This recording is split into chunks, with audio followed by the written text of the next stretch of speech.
Mike, as you've seen globally, one of the key data points I look at is the Citibank Global Economic Surprise Index, and that has been beating expectations.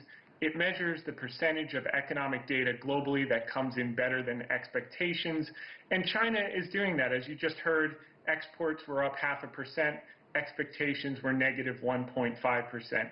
Imports were up 2.7%. Estimates were negative 10%, so we're seeing big beats. And it's not just imports, exports. It's the PMI services are in expansion at 58.5. The PMI manufacturing's in expansion at 51.2. And the GDP numbers will come out on Thursday. They're expecting plus 2.5% GDP growth in China after a negative 6.8 in Q1. So as we look globally, Mike, we're seeing this across the board. The U.S. Economic Surprise Index is at record highs. We're about 2 months behind China in the trajectory. And I think moving forward, as the lady said, the phase one is being implemented, and so long as the phase one stays intact, I think trade is going to move forward, and I think the other differences will be worked out. Yeah, but what about the lingering impact of COVID? We've seen these clusters show up near the border with the DPRK in Jilin province. That was in May, a recent cluster in Beijing in June. Now there's a new batch in Hong Kong with Disneyland there closing down. Clearly, it's not the same as what we're seeing in the United States with these huge spikes in Arizona, Florida, and California, but it still has an economic impact. Illustrates the virus is tough to really kind of corral. It lingers, and that can impact consumers as well. So what do you see as the impact there? Yeah, well, it's a bad news, good news situation. I think you pointed to it. These flare-ups are expected. We have better information on how to deal with them.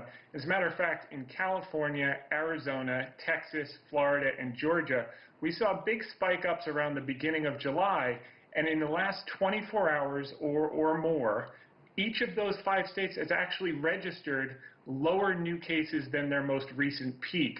So it's promising, number one. Number two, the treatments are getting better, so you're seeing the death rate decline despite these regional flare-ups. And number three, we got some really good news in the past. Number one, after the close today, with Moderna, came out and said that their phase 1 vaccine results produce the antibodies, so that's a positive thing. We saw the positive results from the Pfizer vaccine will be fast-tracked for approval towards the end of October, which means we could see globally a vaccine in people's hands before the end of the year, which is much sooner than expected.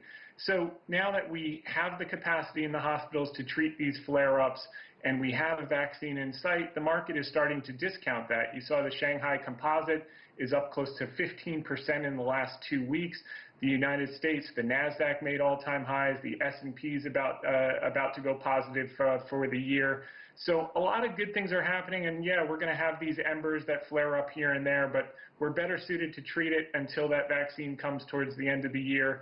And then I think with all the global stimulus, fiscal stimulus, global coordinated monetary policy, I think we're going to see really good growth in 2021 for sure. And Thomas McKinsey always comes out each year with a connectedness index. It looks at the flow of goods, services, other factors, and China is always up there in the top 10. I think it's ranked 9th as one of the most connected countries in the world.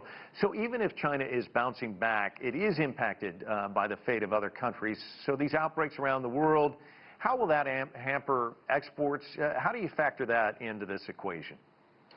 Yeah, I think you hit the nail on the head. We all need each other, and the Global Economic Surprise Index that I referenced is showing us that on balance, that's the key. We are seeing regional flare-ups, as you saw, but they're being dealt with. But on balance, the economic data continues to come in better than expected, and that's why people are looking at the 2.5% GDP number for China this week. Now people are saying maybe it's going to be better than expected because all of the global data on the whole is coming in better than expected, and that would be a good thing for China. It would be a good thing for the rest of the world, as we're seeing in the United States continued beats. We've already regained about 1/3 of the jobs that were lost. So things are moving in the right direction for sure. But as you see, California scaling back again, that could happen in Texas and Arizona. So this is always in flux, though. I mean, you're looking at it from an optimistic standpoint, but there is the chance that things could go south as well.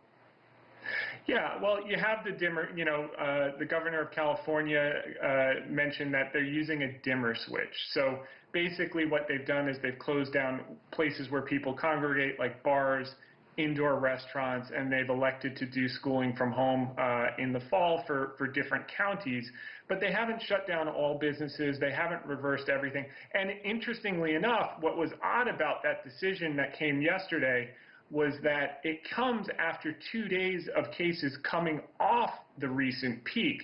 So new cases are actually coming down in California. That's not to say they won't spike back up, but the direction is promising, and if it continues in that direction, like we beat it in New York, New Jersey, and Connecticut, the numbers just continue to plummet, I think they'll be able to go back and reopen some things as well moving ahead. So it doesn't just work one way where they reclose. If they have to hit the dimmer switch, as the governor referenced, they can turn it back on equally as quickly.